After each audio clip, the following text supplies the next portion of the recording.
I've always thought that sequels are rarely equals, and spin-offs are often difficult. You get movies like Elektra or Supergirl or Wolverine happening, and I don't know, for you, when Nick sort of turned around and he said, I'd love you two guys to have your own little movie, whether you had any pause for a moment to say, would that work, would that be enough, or were you always convinced this will work? I wasn't worried that Russell and I couldn't pull off a movie starring the two of us. I think more of my hesitation came from your exact sentiment of sequels and spin-offs and so forth just not being good generally, you know.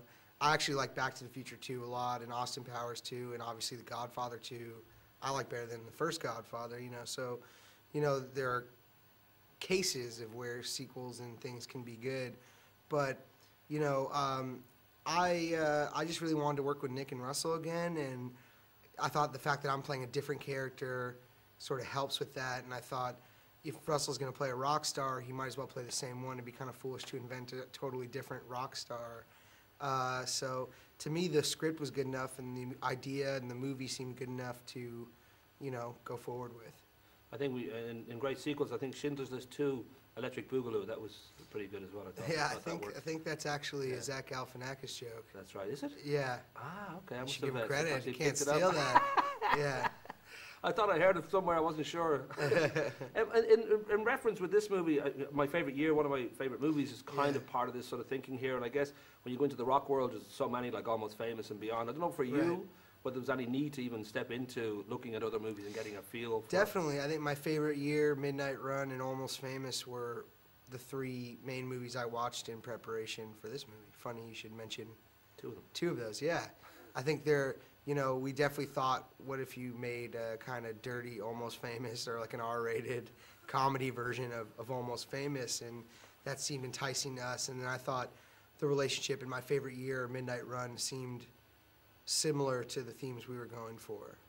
Your older brother Jordan, he manages Maroon 5 and Collective Soul and other bands, so I don't know whether he was a good source of just getting an idea of how life can be on the road. I don't think Maroon 5 are known for their debaucherous behavior. Yeah, they're pretty mellow, nice guys. But my dad was actually a tour accountant for bands like Guns N' Roses and some pretty wild rock star type bands, and he's a very normal, nice family man. So I think I kind of could relate to that dynamic just hearing certain things from growing up.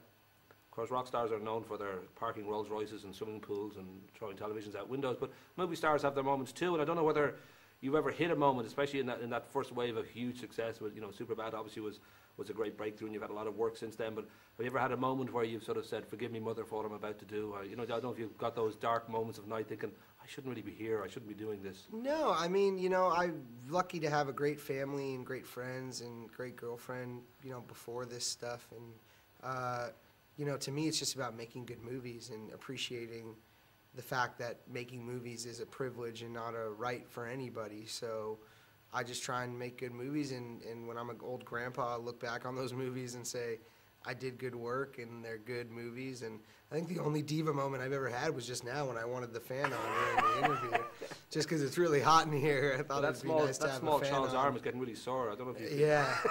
I mean, I don't think a little tiny fan on would necessitate being called a diva, but it would be nice to have some air in this stagnant room. I was thinking too about the, you know, when it comes to being an artist of any sort, that a real major part of it is hopefully in some way bearing your soul, like getting into the real you and all that. But in this movie, of course, you do kind of bear your soul, or something that rhymes with your soul. And that notion, when you've got to stand naked before a camera in any way, shape or form, whether these, in the name of comedy, you think this is great, this is fine, I like this, or whether it's a really difficult thing to step forward and say. I mean, it's obviously something, it's not like a normal day of work, but, you know, when you make a movie like this, when I make any movie, I never want to think I was scared to do something or let fear drive my decisions. I think you have to make movies that the audience is going to love and that you're going to love, and you never want to look back and be like, oh, I should have done this, or I should have done that, or the audience would have laughed at that or loved that, and I was too scared to do it.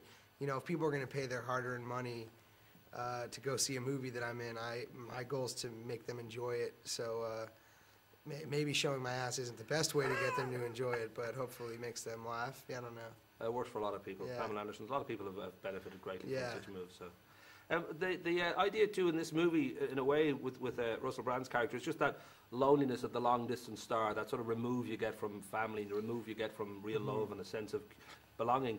I'm guessing maybe you've already answered it. You've always had that. You've had girlfriend, family, and all that around you from the start.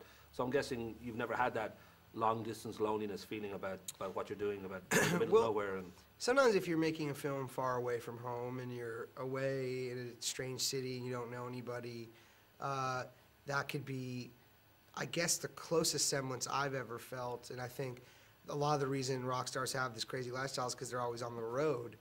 And when they're traveling and never have a semblance of home so often, I could imagine how you could get strayed away from that if you don't really take the time to talk on the phone to your loved ones, really, almost every day.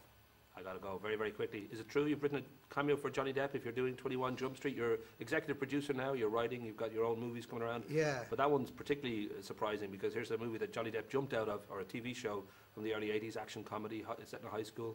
And I read that you were even writing, hopefully he might even pop up in this. Yeah, we're making 21 Jump Street. It's going to be really funny with cool action in it.